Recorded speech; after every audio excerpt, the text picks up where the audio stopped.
corners of my mind start racing. Things that should be kept in the basement. Spend my time trying to erase them.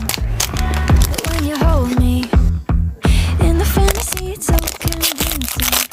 I shouldn't think the things I'm thinking, but now I'm gonna let them sink in. The more that I push them away, the more that you're stuck in my brain, the more I mentally undress like in a phase. I get dirty thoughts about you. They get worse when I'm without you. Does that mean that I'm going to hell? Or are you thinking them as well?